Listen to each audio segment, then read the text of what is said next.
खुलुमबाय। बे समाव आं नोंथांमोननि थाखाय मोनसे रादाब लानानै फैदों। बिश्वजित दैमारिया बुंदों सनितपुर आरो बिश्वनाथ जिल्लाया BKWEC हाबनाय नङा।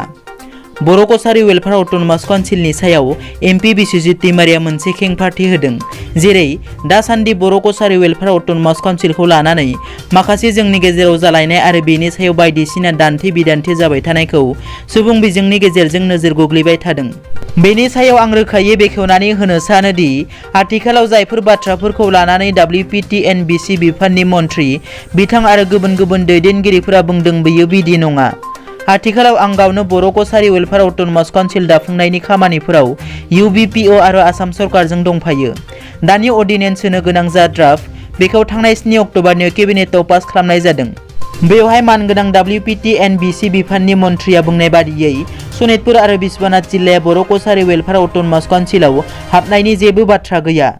बेराफारसेथिं BPFनि माखासे दैदेनगिरिया बुंनाय बादि बे काउन्सिलाव गामि सुनायनि बेलायाव दानि मोन 6 अट'नमास काउन्सिल जेरै मिसिं टिवा राभा हासं अट'नमास काउन्सिल बायदि बायदिनिफ्राय NOC लानांगोन होननाया सैथो नङा। केबिनेटआ रोखायै बे बाथ्रानि सायाव बिथोन होखानाय दं। जेरै सेथि बर' कसारी वेलफेयार अट'नमास काउन्सिलाव सनितपुर आरो बिश्वनाथ जिल्लाखौ सुनाय जानाय नङा आरो बेखौ सुनांगौब्ला केबिनेटआव थिरांथा लानानैसो सुनो हागोन।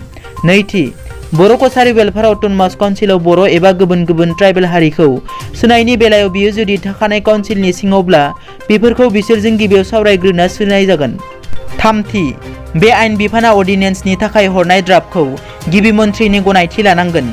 बेनिफ्राय मिथिनो मोननाय जायो दि जायफोरखौ लानानै दा बर'नि गेजेराव गुबैयै सनितपुर आरो बिश्वनाथ जिल्लाया बर' कसारी वेलफेयार अट'नमास काउन्सिलाव हाबनाय नङा। जुदि माबा जाहोनाव इयुनाव बिटिआरआव सोखांनायनि उनावबो एंगार हायै जाहोनाव मोनफा मोननै गामि थालाङोब्ला बेखौ आसाम केबिनेटआव थांखि लानानै बर' कसारी वेलफेयार अट'नमास काउन्सिलाव सोहैफिननो हागोन।